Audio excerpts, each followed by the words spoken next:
Oke, assalamualaikum warahmatullahi wabarakatuh. Jumpa lagi di channel Super MNH. Masih bersama saya Muhammad Noviansah yang akan bahas mengenai permasalahan di dalam manajemen jaringan. Nah, di video sebelumnya kita pernah bahas mengenai network provisioning. Di tahap awal dalam membangun sebuah jaringan, kita melakukan planning gitu ya. Kemudian di tahap berikutnya network operation. Nah, saat itu operasi dalam jaringan kita sudah dilaksanakan. Nah, dalam pengoperasiannya itu juga disertai dengan network maintenance yang akan kita bahas. Nah, ini merupakan video part 1 dari 3 part ya, nanti saya buat untuk membahas mengenai network maintenance. Nah, apa sih yang disebut dengan network maintenance gitu ya? Network maintenance atau pemeliharaan jaringan, ini merupakan berbagai kegiatan. Jadi kegiatan-kegiatan yang diperlukan untuk menjaga agar network tetap berfungsi dan dapat memenuhi kebutuhan bisnis dari suatu organisasi.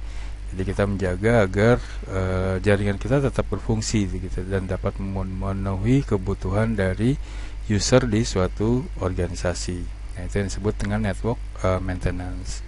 Nah, beberapa contoh aktivitasnya yang dapat kita kategorikan sebagai network maintenance apa aja? Yang pertama, instalasi dan konfigurasi hardware dan software. Nah, ini berkaitan dalam network operation ya, mungkin dalam suatu kesempatan gitu ya, atau dalam suatu kebutuhan kita menginstalasi ataupun mengkonfigurasi dari hardware ataupun software tambahan dari network operation kita. Berikutnya, monitoring dan tuning performa network. Jadi dalam network maintenance ini kita melakukan monitoring termasuk network maintenance, memonitor dan juga mentuning performa dari networknya. Kita perlakukan atau membuat meningkatkan performa dari jaringan kita. Dan berikutnya yang termasuk aktivitas dari kategori sebagai network maintenance, yaitu melaporkan berbagai masalah troubleshoot. Kemudian merencanakan ekspansi network gitu ya, migrasi ke teknologi yang terbaru gitu misalkan. Berikutnya, melakukan dokumentasi network dan berbagai perubahan pada network. Nah, ini kita dalam network maintenance ini juga melakukan atau membuat suatu dokumentasi network dari awal. Kemudian jika ada perubahan, kita lakukan dokumentasi kembali gitu ya. Nah, itu semua dituangkan di dalam suatu dokumentasi. Kemudian memastikan segala kegiatan yang terjadi pada network sesuai dengan policy dan regulasi dari kebijakan dan aturan-aturan yang sudah ditetapkan. Nah, network maintenance yang dilakukan juga memastikan segala kegiatannya itu sesuai dengan policy dan regulasi yang sudah ditetapkan. Berikutnya, mengamankan network dari gangguan ataupun serangan baik dari internal ataupun dari eksternal. Nah, itu adalah aktivitas-aktivitas yang bisa dikategorikan sebagai network maintenance. Oke, berikutnya, kegiatan network maintenance dapat bersifat atau ada dua sifat ya untuk network maintenance. Yang pertama, proaktif, yaitu pencegahan sebelum terjadi permasalahan. Nah, itu disebut network maintenance yang bersifat proaktif, atau network maintenance yang bersifat reaktif. Nah, di sini merupakan tindakan dilakukan setelah kejadian. Nah, itu sifatnya reaktif dalam network maintenance. Masih dalam network maintenance ya, berdasarkan metode yang digunakan, Cisco mengelompokkan network maintenance model sebagai berikut. Yang pernah kita bahas sebelumnya, ada model disebut dengan FCAPS. Nah, singkatan dari Fault configuration, accounting, performance, dan security. Nah, itu adalah FCAPS, Fault Management, Configuration Management, Accounting Management, Performance Management, dan Security Management. Nah, itu model FCAPS. Kemudian ada ITIL atau IT Infrastructure Library. Kemudian ada TMN yang paling populer ya, mungkin Telecommunication Management Network. Kemudian ada Cisco Lifecycle Service. Nah, kita kembali lagi ke FCAPS. Ini merupakan model yang didefinisikan oleh ISO, International Organization for Standardization. Kemudian ada ITIL. Model ini mendefinisikan, direkomendasikan sekumpulan praktik untuk memenuhi tujuan terbaik dari suatu bisnis. Dan TMN. Nah, TMN ini merupakan model variasi dari FCAPS. Targetnya adalah manajemen network telekomunikasi atau telco. Kemudian ada Cisco Lifecycle Service. Atau ada yang singkat dengan CLS ya, Cisco Lifecycle Services. Nah, Lifecycle Service Cisco ini menerapkan atau diterapkan dalam maintenance network. Model ini meliputi prepare, persiapan, plan, perencanaan, kemudian desain, implementasi, operate, operasional, dan optimasi yang kadangkala disebut dengan PPDIOO model atau model PPDIOO. Nah, itu disebut atau diterapkan dalam Cisco Lifecycle Service. Berikutnya beberapa pekerjaan rutin yang terkait dengan maintenance network tanpa kita melihat metode ataupun model yang telah kita bahas sebelumnya ya, yaitu pertama mengubah konfigurasi. Jadi kalau memang suatu kebutuhan kita merubah konfigurasi gitu ya, karena suatu hal atau memang harus pengembangan, kita melakukan atau mengubah konfigurasi. Kemudian mengganti hardware yang gagal atau sudah lama. Nah, ini hardware yang misalkan mengalami kerusakan, itu kita segera ganti gitu ya dalam penerapan di network maintenance ini. Ataupun sudah lama, misalkan sudah mungkin 5 tahun gitu ya, hardwarenya itu walaupun mungkin belum mengalami kerusakan, tapi mungkin udah dari segi segi fungsi ataupun segi performanya udah kurang baik. Nah, itu bisa kita ganti hardware dengan yang baru agar performanya tetap stabil. Jangan sampai sudah kita udah lama belum kita ganti misalkan gitu ya, udah performanya udah menurun tapi nggak ganti, nanti malah mengganggu dari network yang kita kelola. Kemudian melakukan backup data secara rutin. Nah, ini lakukan backup gitu ya untuk pencegahan nanti jika terjadi suatu mungkin kegagalan yang force major yang besar. Nah, itu kita bisa merestore dari data backup kita. Nah, maka dari itu untuk network maintenance diperlukan melakukan backup data nih secara rutin.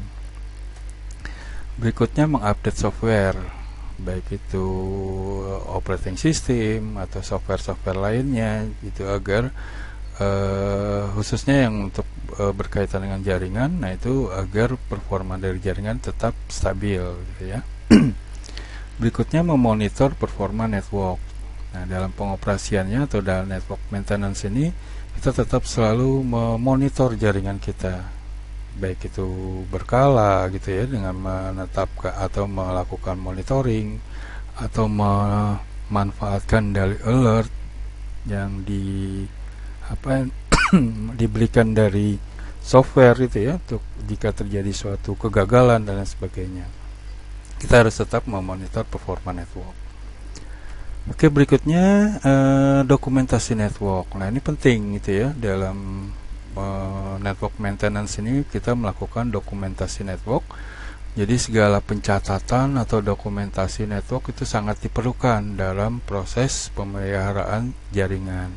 Nah, dokumentasinya dari awal, dari jaringan dokumentasi kita awal, kemudian jika ada perubahan dan sebagainya itu tetap tergambar dalam suatu dokumentasi atau pencatatan di sini.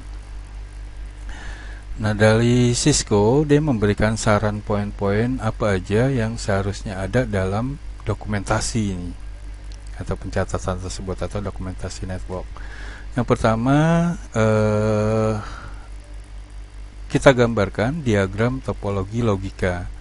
Nah, sini digambarkan interkoneksi segmen network, protokol yang digunakan, jenis service yang ada, interkoneksi network dengan pengguna akhir. Nah, itu dibuat dalam interkoneksi dari masing-masing perangkat gitu ya, seperti kita menggunakan paket tracer gitu ya. Nah, itu dokumentasinya menggunakan paket tracer misalkan. Nah, itu yang menghubungkan dari satu perangkat ke perangkat lain terhubung dengan garis aja menggunakan seperti di paket tracer yang biasa kita gunakan. Nah, di sini di diagram topologi logika lokasi perangkat network sesungguhnya tidak perlu digambarkan gitu dalam ruangan-ruangan apa gitu. Nah, itu tidak perlu di dalam diagram topologi logika. Nah, itu nanti akan dimasukkan lokasi perangkat network sesungguhnya di dalam diagram topologi fisik. Nah, ini berupa layout network yang menggambarkan di mana perangkat network diletakkan berdasarkan lokasi sesungguhnya, seperti gambar jalur network melalui ruangan pada sebuah gedung, lokasi perangkat network di setiap pengguna akhir dan sebagainya. Jadi di sini topologi fisik digambarkan di peruangan, di ruangan tersebut terdapat perangkat apa aja, nah saling terhubung ke ruangan lainnya misalkan, yaitu dicatatkan dalam suatu dokumentasi diagram topologi fisiknya. Oke, kita lanjut masih ke dokumentasi network. Nah, sini selain dua tadi, topologi logika dan topologi fisiknya ya, kita juga perlu mendokumentasikan daftar interkoneksinya. Nah, ini berupa daftar port switch yang terhubung dengan server-server tertentu. Nah, jalur-jalur port kita beri ID atau pengkodean tertentu gitu ya. Nanti bisa kita tentukan ID tertentu gitu ya. Nah, biasanya daftar dibuat dalam bentuk spreadsheet atau menggunakan Excel gitu ya. Kita tentukan masih dari port-port yang switch, dari switch 1 misalkan port 1 dihubungkan kemana dan sebagainya. Nah, itu kita beli kode dan kita buat dokumentasi dalam bentuk spreadsheet. Kemudian daftar inventory perangkat network. Nah, ini penting di jaringan kita. Apa aja nih inventorinya? Inventarisir kita, inventarisir perangkat network switch ada berapa banyak dan ditempatkan di mana. Nah, itu bisa kita kasih kode ya. Itu seperti di di pembahasan kita sebelumnya di network operation itu sama seperti. Kemudian daftar IP address yang digunakan. Nah, ini kita dokumentasikan juga. Kemudian dokumentasi konfigurasi yang pernah dibuat atau telah dirubah. Jadi tadi dokumentasi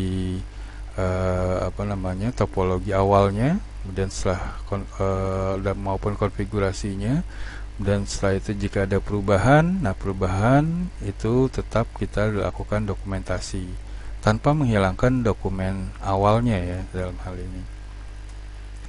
Kemudian dokumentasi desain awal yang original dari network. Nah, ini tadi, jadi yang tadi sebelumnya di setiap perubahan kita buat dokumentasi. Nah, untuk yang desain awalnya tetap kita dokumentasikan juga. Jadi nggak dihilangkan walaupun sudah pernah dilakukan perubahan gitu ya. Dokumentasi desain awalnya itu jangan dihilangkan atau tetap kita dokumentasikan atau kita simpan. Ataupun dokumentasi yang diperlukan juga dokumentasi langkah-langkah troubleshooting masalah. Nah, ini jika ada ticketing dari troubleshoot, permasalahannya, kemudian langkah-langkahnya dilakukan seperti apa. Nah, itu kita dokumentasikan. Nah, ini fungsinya apa? Fungsinya jika terdapat troubleshoot yang sama gitu ya. Nah, kita bisa mengikuti dari langkah-langkah sebelumnya tanpa kita mencari-cari lagi dari awal, tapi berdasarkan dokumentasi tersebut kita bisa melakukan troubleshoot jika memang keadaannya atau masalahnya itu ditemukan sama. Oke, itu dokumentasi network ya. Nah, berikutnya masih di dokumentasi network. Dokumentasi network juga dapat dibuat secara online.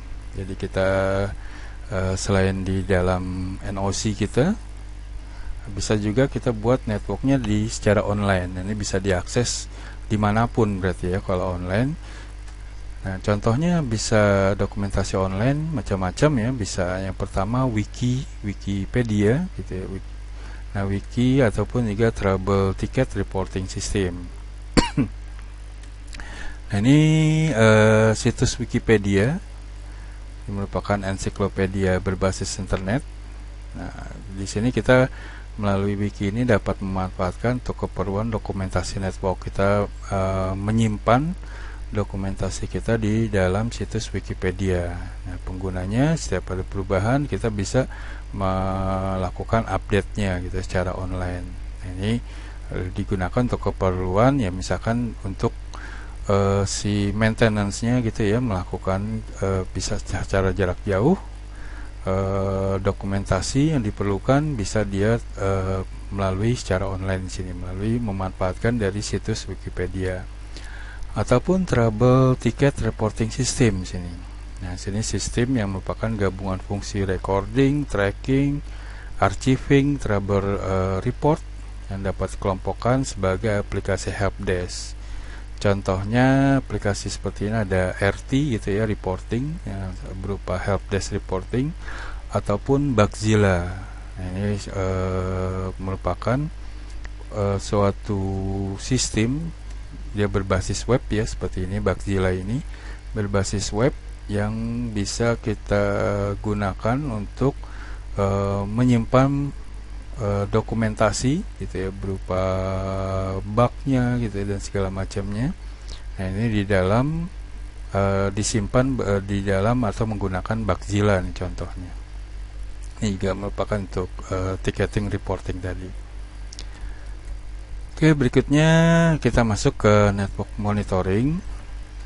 Nah, network monitoring memiliki peran penting dalam memantau kondisi network setiap saat. Jadi kalau jaringan kita berjalan 24 jam sehari, nah itu tetap kita pantau setiap saat. Juga bisa kita peroleh melalui laporan berupa statistik ya, seperti MRTG di video kita sebelumnya. Kemudian dari laporan-laporan tersebut kita bisa memperkirakan apakah ada perangkat yang perlu diganti gitu ya, ditambah atau perlu kita hilangkan, misalkan seperti itu. Itu berdasarkan dari network monitoring yang dilakukan dalam network maintenance. Ada beberapa aplikasi network monitoring. Ada pertama ada disebut dengan Nagios. Nanti kita lihat ya, contohnya bisa saya tampilkan. Ada bisa kita dapatkan di nagios.org. Nah, itu ada yang bisa kita coba secara free trial. Nah, ini biasanya Nagios ini berbayar ya. Kemudian ada Kakti. Nah, kakti.net kita bisa dapatkan Kakti ini. Nah, ini Kakti ini penamaannya dari kaktus ya, maka dinamakan Kakti. Kemudian ada Nino. Nah, ini bisa kita dapat di nino.sourceforce.net/ninotech.html. Nah, itu berupa aplikasi network monitoring yang disebut dengan Nino. Kemudian ada MRTG. Ada MRTG yang pernah kita bahas sebelumnya ya, di video sebelumnya, itu juga digunakan untuk monitoring. Nah, MRTG ini multi router traffic driver. Nanti kita bisa mendapatkan seperti kita test speed. Nah, test speed, kalau test speed biasanya kita secara real untuk saat ini aja, tapi kalau menggunakan MRTG ini atau multi router traffic driver, kita akan bisa dapatkan speed test kita secara misalkan kita perlu dalam satu hari. Nah, dalam satu hari setiap jamnya itu kecepatannya berapa sih gitu ya. Nah, itu bisa kita dapatkan melalui MRTG. Kemudian contoh aplikasi network monitoring yang berbayar atau komersial, ada Tivoli, ada Paisler, ada Nagios X1 gitu ya, 11. Nah, ini merupakan aplikasi-aplikasi network monitoring yang komersial atau umumnya yang berbayar. Nah, ini contoh dari Nagios ya. Nah, di sini ada source-nya, kemudian ada alertnya, kita dapatkan informasi berupa keadaan dari source yang di monitoring, yang kita sedang monitoring. Maaf. Dan ada beberapa source yang bisa kita lihat gitu ya. Nah, di sini misalkan ada sdmoret.nagios.loop. Nah, ini keadaan sedang kritikal gitu ya. Kemudian ada warning dan sebagainya. Nah, ini berupa alert-alert yang ditampilkan di Nagios Network Monitoring Application. Dan juga Nagios tampilannya, kita bisa melihat sejauh mana jaringan kita monitoring gitu ya. Jika ada kendala kritikal sini dan sebagainya bisa dilihat di dalam monitoring sini. Kemudian ini kaktik tadi. Nah, ini berupa kaktus ya, seperti kaktusnya juga dia dapat memonitoring kondisi performa dari jaringan kita nih. Kemudian ada juga Nino tadi ya. Nah, Nino di gambar sini bisa kita lihat ini cara kerja dari Nino. Sini ada monitoring dari monitor yang sedang dimonitor, dan sini ada memanfaatkan SNMP trap ya atau perangkap. Nah, sini jadi cara kerjanya di sini layanan Nino secara keseluruhan ini dia digunakan untuk menerima perangkat SNMP sini ya, SNMP trap, dan mengumpulkan data pemantauan sini. Nah, kemudian sini data pengumpulan sini yang dikumpulkan gitu ya, monitoring data. Dan di sini ada threshold, ambang batas ataupun juga pemantauan status ini digunakan untuk mengirim peringatan proses yang terperangkap jika ambang batas itu terpenuhi gitu ya, ambang batas terpenuhi, ataupun juga perangkat mati, dia akan memberikan status ini. Nah, status ini semua jebakan disimpan sebagai, di sini akan disimpan ke dalam trap di sini. Nah, semua jebakan atau semua trap di sini disimpan sebagai peristiwa atau event di dalam database. Nah, semua event yang dapat diproses gitu ya, dia menggunakan atau disebut dengan event action sini. Nah, proses event action dia bisa mengirimkan email atau mengirimkan pesan melalui misalkan Telegram gitu ya. Ataupun juga mengirim peringatan eskalasi atau kritikal gitu ya, ataupun juga menjalankan suatu script yang ditentukan sebelumnya oleh si maintenance tadi. Nah, kemudian semua data pemantauan disimpan ke dalam, tadi pemantauan sini disimpan ke dalam file system dan dapat digunakan untuk membuat laporan. Jadi nanti laporan kita ambil dari file system sini. Nah, file system sini untuk digunakan dalam pembuatan laporan bisa berupa grafik ataupun juga berupa dokumentasi dari status-status di suatu waktu tertentu gitu ya. Nah, di Nino ini fokus monitoring menggunakan aplikasi Nino apa aja? Yang pertama, kita bisa memonitoring device dan status view-nya ya, apakah mati ataupun terputus dan lain sebagainya, itu bisa kita monitoring melalui Nino. Dan kita ya monitoring juga fokusnya. Kemudian event management, ya, jadi jika kita bisa lakukan tadi untuk pengaturan alert itu ya, jika terjadi suatu event action tadi, kita berikan mengirim email dengan format tertentu, ataupun memberikan suatu digunakan untuk reporting tadi yang diambil dari file system. Nah itu Nino, itu ya, Nino Network Maintenance ini. Ini contohnya dari tampilan Nino.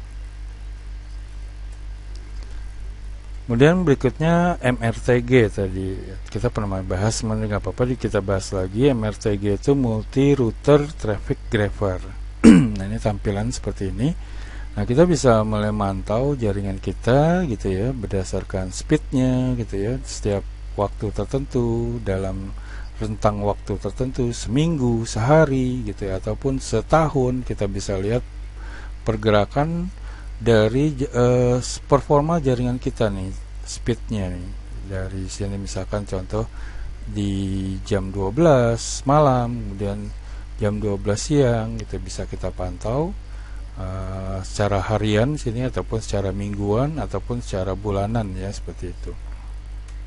Nah MRTG ini hasil monitoring bisa kita lakukan per hari, per minggu, per bulan, ataupun bisa juga per tahun. Jadi bisa kita lihat monitoring kalau per hari mungkin kita bisa melihat di jam-jam berapa sih dalam satu hari speed di jaringan kita performanya menurun gitu ya, atau saat top performanya di jam berapa. Kemudian di weekly misalkan kita di hari apa sih biasanya performa di jaringan kita sedang top atau sedang menurun gitu ya, bisa kita lihat. Kemudian secara per bulan, dalam satu bulan di hari keberapa nih, atau tanggal-tanggal berapa yang performanya sedang menurun gitu, atau per tahun di bulan-bulan apa yang pemakaiannya misalkan itu lebih sedikit gitu ya, bisa kita monitoring melalui MRTG ini. Oke, berikutnya kita lewatkan network monitoring. Kita lihat sini ada data center. Nah data center ini merupakan suatu fasilitas gitu ya, fasilitas berupa suatu komplek gitu ya, bisa kita katakan komplek yang terdapat beberapa ruangan mungkin ya, atau terdapat beberapa lokasi beberapa gedung dalam satu lokasi, yang umumnya digunakan untuk menempatkan sistem komputer dan komponen-komponen terkaitnya seperti sistem telekomunikasi ataupun juga penyimpanan data. Nah fasilitas ini mencakup satu daya redundant ya, menggunakan baterai cadangan gitu ya, atau listrik cadangan, kemudian koneksi komunikasi data cadangan jika suatu koneksi komunikasinya terputus misalkan, kita menggunakan komunikasi data redundant. Kemudian ada pengontrol lingkungan berupa AC ataupun ventilasi ya, misalkan itu. Kemudian juga pencegah kebakaran serta piranti keamanan fisik, misalkan menggunakan alarm, CCTV dan lain sebagainya. Kemudian seringkali data center ini bisa kita identikan atau bisa kita samakan dengan NOC, Network Operation Center. Kalau NOC biasanya di dalam satu ruangan kecil ya, untuk memantau keadaan suatu jaringan. Tapi kalau di data center ini mungkin lebih luas lagi cakupannya, dalam satu gedung semuanya itu digunakan untuk data center di dalam suatu jaringan. Nah NOC tadi merupakan sebuah area terbatas dan dalamnya terdapat berbagai fasilitas untuk memonitor aktivitas server, web traffic ataupun performa dari network. Nah, itu merupakan data center nih sini. Nah sebelum data center ini dibangun gitu ya, sebelum data center ini dibangun, maka desain dan perencanaan data center itu harus memperhatikan minimum aspeknya nih. Jadi ada minimum aspek dari suatu data center nih. Jadi kita nggak bisa sembarangan aja membangun suatu data center gitu ya. Jadi ada aspek-aspek minimumnya nih yang harus terpenuhi dari sebuah ketentuan gitu ya dalam membangun sebuah data center. Yang pertama, lokasi aman, kemudian memenuhi syarat sipil bangunan, geologi, vulkanologi, topologi. Jadi penempatan data center biasanya kita tempatkan di suatu lokasi yang aman gitu ya, mungkin jauh dari perumahan gitu bisa kita katakan. Kemudian sipil bangunannya, kemampuan gedung terhadap gempa, kemudian juga tahan terhadap misalkan ada jauh dari gunung berapi ya, seperti itu. Nah, itu kita perlu kita atur lokasinya agar aman. Kemudian data center juga harus terproteksi dengan sistem cadangan, bisa dengan untuk sistem catu daya, pengatur udara, lingkungan, komunikasi data gitu ya. Jadi perlu ada terproteksi, ada cadangannya, misalkan listrik gitu ya. Kalau listrik mungkin dari PLN, tapi kita tetap memanfaatkan misalkan genset dan sebagainya. Kemudian pengatur ruangan, lingkungan berupa penggunaan AC ataupun juga penggunaan ventilasi dan sebagainya, itu untuk mengatur udara. Kemudian komunikasi data cadangan juga perlu kita adakan di dalam suatu data center. Itu merupakan desain dan perencanaan yang aspek minimumnya ya. Kemudian menerapkan tata kelola standar data center yang meliputi standar operasi prosedur, standar prosedur operasi atau SOP.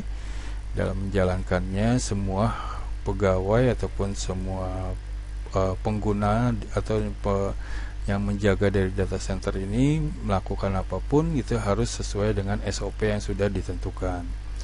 Kemudian standar prosedur perawatannya secara berkala mungkin, dan standar dan rencana pemulihan dan mitigasi dari bencana. Bagaimana kita buat standar untuk bagaimana menentukan setelah bencana terjadi, kita lakukan mitigasi untuk perbaikan atau mengembalikan ke posisi semula. Dan standar jaminan kelangsungan bisnis.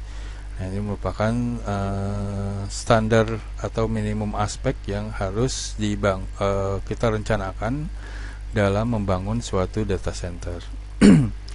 Masih di data center, sel data center terbagi dua berdasarkan fungsinya. Ada internet data center. Nah, ini biasanya hanya dioperasikan untuk kebutuhan internet service provider yang digunakan oleh ISP. Dia menggunakan data center sini. Kemudian ada corporate data center, dimiliki oleh suatu korporasi atau perusahaan atau institusi gitu ya, untuk mengoperasikan proses bisnis dengan menggabungkan layanan internet ataupun intranet. Nah, ini contoh data center di Amerika, tepatnya di Utah Valley. Nah, ini digunakan oleh Apple, Facebook, Microsoft, Google, Yahoo, YouTube, Skype dan lain sebagainya untuk data center dari perusahaan tersebut gitu ya, secara online. Jadi semua data mengaksesnya ke lokasi data center ini. Ataupun juga ada mobile data center. Nah, ini data center yang bergerak gitu ya, bisa dia berpindah-pindah dari suatu lokasi ke lokasi yang lain. Nah, ini contoh layout bangunan data center. Di sini ada bagian test lab, kemudian ada physical security gitu ya. Semua masuk dari sini harus dicek gitu ya, siapa aja yang boleh masuk. Kalau tidak berkepentingan mungkin tidak boleh diizinkan masuk gitu ya.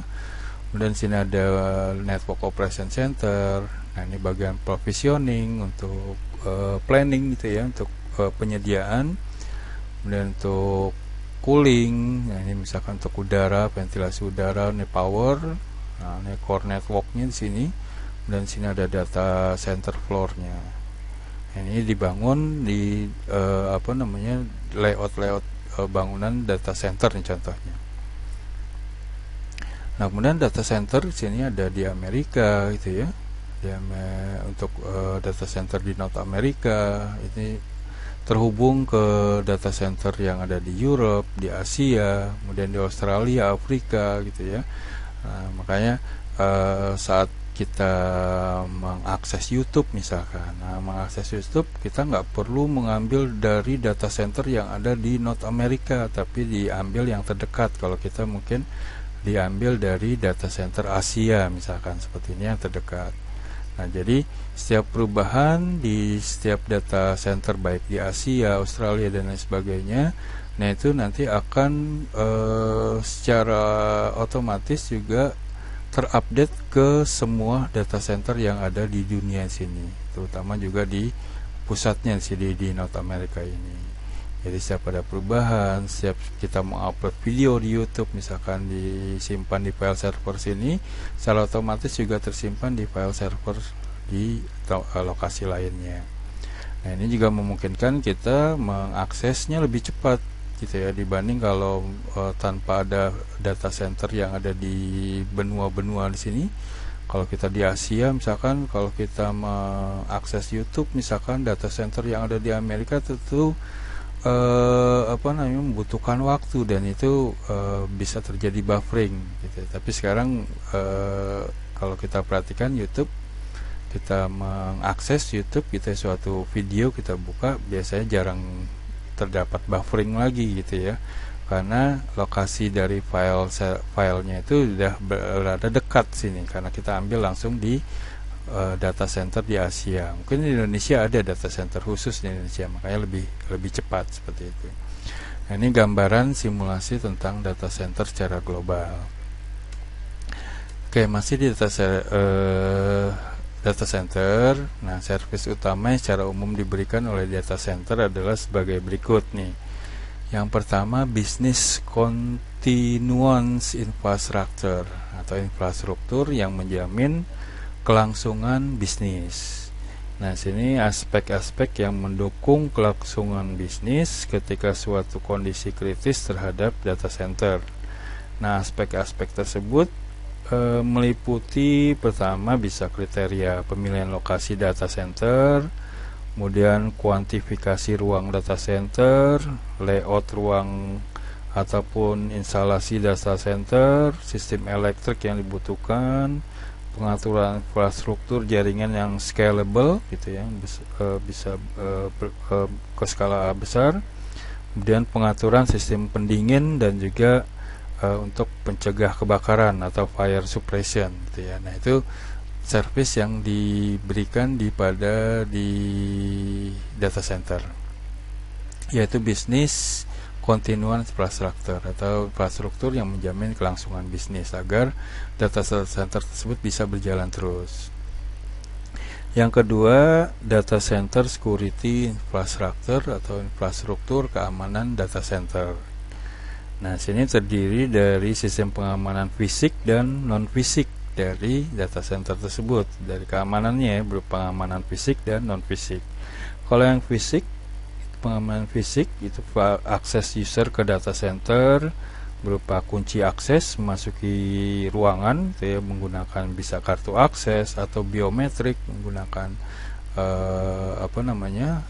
retina mata ataupun sidik jari misalkan seperti itu, ataupun juga dan segenap pegawainya atau petugas keamanan yang mengawasi keadaan data center baik di dalam ataupun di luar ruang gitu ya.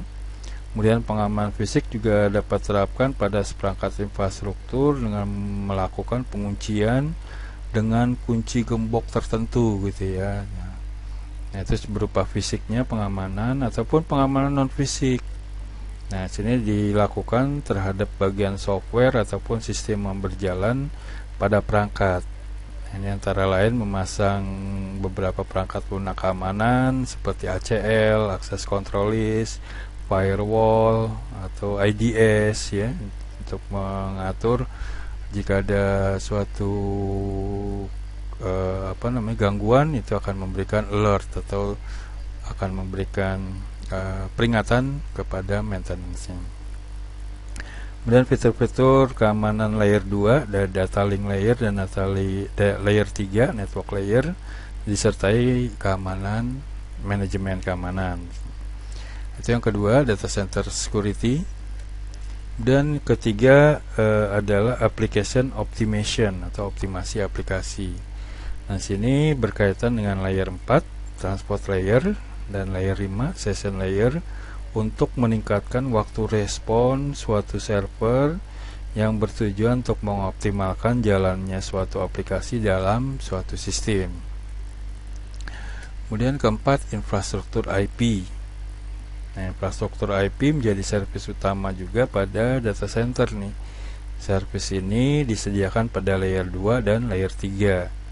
Nah, isu yang harus diperhatikan terkait dengan layer 2 biasanya hubungan antara server dengan perangkat layanan. Kemudian memungkinkan akses media, mendukung sentralisasi yang reliable, loop free, predictable, scalable. Juga sedangkan pada layer 3 itu ya, pada layer 3 isu yang terkaitnya adalah memungkinkan fast convergent routing network. Jadi penggunaan network routingnya yang fast convergent. Contohnya seperti dukungan terhadap default gateway. Yang kelima berupa media penyimpanan. Nah, data center juga digunakan sebagai pusat seluruh data yang diakses oleh semua klien yang terhubung. Tentu di sini didukung kapasitas memori yang besar harusnya ya, agar dapat melayani klien dengan kualitas yang baik, karena klien bisa saja mengakses data secara bersamaan dengan kapasitas yang besar. Nah, itu makanya tadi di contoh tadi secara global di setiap benua ditempatkan data center sendiri. Atau mungkin secara regional lagi di Asia Tenggara sendiri ada data center untuk Asia Tenggara. Kemudian di Asia Tenggara mungkin dipecah lagi, mungkin setiap negara di Indonesia, di Malaysia misalkan, atau di Filipina, Thailand dan sebagainya di Asia Tenggara ditempatkan lagi, dibuat data center lagi. Nah, itu agar bisa media penyimpanannya bisa diakses walaupun secara bersamaan orang mengakses di lokasi yang sama. Misalkan video saya ini kalian diakses oleh ribuan orang itu secara bersamaan. Nah, itu melalui data center karena dia memiliki kapasitas memori yang besar gitu ya, dia dapat diakses secara bersamaan. Nah, itu adalah servis utama yang diberikan oleh data center nih. Ada 5 tadi ya. Oke, berikutnya kriteria data center, ada availability, ketersediaan, ada scalability dan flexibility, ke arah yang lebih besar ya. Kemudian ada security, keamanan. Kalau availability, data center diciptakan untuk mampu memberikan operasi yang berkelanjutan dan terus-menerus bagi perusahaan, baik dalam keadaan normal maupun dalam keadaan terjadinya suatu kerusakan yang berarti ataupun tidak. Nah, data center harus dibuat sebisa mungkin mendekati zero failure, tanpa ada kesalahan ya untuk seluruh komponennya. Dan scalability dan flexibility, di sini data center harus mampu beradaptasi dengan pertumbuhan kebutuhan yang cepat atau ketika adanya servis baru yang harus disediakan oleh data center tanpa melakukan perubahan yang cukup berarti bagi data center secara keseluruhan. Kriteria yang berikutnya adalah security, keamanan. Nah, data center sini menyimpan berbagai aset perusahaan yang berharga, oleh karenanya sistem keamanan dibuat seketat mungkin, baik pengamanan fisik maupun pengamanan non fisik tadi ya. Oke, data center. Nah, data center ini dibuat dalam atau dia memiliki kelas-kelas gitu ya, atau tingkatan-tingkatan yang dalam hal ini disebut dengan tier. Nah, tier ini yang membuat adalah lembaga yang membuat spesifikasi tier ini untuk data center adalah Telecommunication Industry Association atau TIA. Nah, TIA ini telah diakreditasi oleh ANSI, American National Standard Institute, suatu organisasi standarisasi yang ada di Amerika, yang digunakan oleh Amerika. Nah, kemudian pada tahun 2005 TIA mempublikasikan ANSI /TIA strip 942. Nah, itu merupakan telecommunication infrastructure standard for data center. Nah, dia di sini mendefinisikan 4 tingkatan atau 4 tier di dalam data center. Kita lihat 4 tier ini apa aja. Ada tier 1, tier 2, tier 3, dan tier 4. Nah, kita lihat tier 1 ini adalah sebuah data center yang memiliki kemampuan high availability-nya, ketersediaannya tinggi, sekitar 99,676%, namun dia tidak memiliki redundansi ataupun backup power, backup server, backup hardware. Nah, itu disebut dengan tier 1. Nah, tier 1 ini juga memiliki batas downtime-nya dalam setahun maksimal 28,8 jam. Jadi kalau jaringan kita kelola memiliki downtime yang yang diperbolehkan dalam setahun adalah 28,8 jam kalau jaringan kita termasuk dalam tier 1. Bagaimana yang tier 2? Nah, tier 2 ini data center yang memiliki kemampuan high availability-nya sekitar 99,749%. Nah, dia memiliki redundansi power dan cooling. Tapi untuk hardware dan fault tolerance-nya dia tidak memiliki redundansi, tidak memiliki backup-nya ya. Nah, downtime maksimalnya yang diperkenankan dalam 1 tahunnya sekitar 22 jam per tahun. Itu termasuk tier 2. Yang tier 3 adalah data center yang memiliki kemampuan high availability sekitar 99,982%. Dia memiliki redundansi power, cooling, hardware, ya, tapi memiliki downtime-nya sekitar 1,6 jam per tahun. Sekarang kita lihat yang tingkatan tertinggi nih, tier 4. Nah, tier 4 ini dari segi kemampuan high availability-nya 99,95%, hampir 100 ya. Nah, dia sama dengan tier 3, memiliki redundansi power, cooling, hardware, serta fault tolerance atau fault tolerance-nya dia memiliki juga. Nah, cuma yang membedakan tier 3 dan tier 4 adalah batas downtime-nya nih per tahunnya. Kalau di tier 3 1,6 jam per tahun, kalau di tier 4 downtime yang diperkenankan adalah sekitar 1/4 jam per tahun, atau kalau 1/4 berarti kira-kira 15 menit gitu ya, 15 menit per tahunnya. Nah, itu merupakan tier 4, tier tertinggi. Nah, ini tabel dari data center berupa parameternya ya, parameter untuk tier 1, tier 2, tier 3, dan tier 4. Dari tingkat availability-nya, ini berapa persennya ya, bisa kita lihat. Dan sifat terhadap gangguan, tier 1 itu rentan, tier 2 agak rentan, tier 3 tidak rentan, tier 4 juga tidak rentan. Dan keadaan power dan cooling distribution ya, penggunaan untuk ventilasi. Nah, itu untuk tier 1 menggunakan single pad dengan tanpa redundansi, kemudian tier 2 single pad dengan redundansi komponen N+1, dan tier 3 dan tier 4 multiple power cooling distribution pad, tapi hanya 1 pad yang aktif gitu ya. Kalau di multiple untuk tier 4 dia lebih banyak lagi untuk distributionnya, dengan redundansinya dengan rumusan 2 dikali N+1 atau 2 UPS, dengan setiap UPS memiliki redundansi N+1 penambahan. Jadi setiap perangkat menggunakan UPS-nya digunakan redundansinya N+1. Jika 1 berarti menggunakan redundansinya atau backupnya 2. Kemudian ketersediaan rest floor atau UPS. Nah, rest floor itu biasanya di dalam data center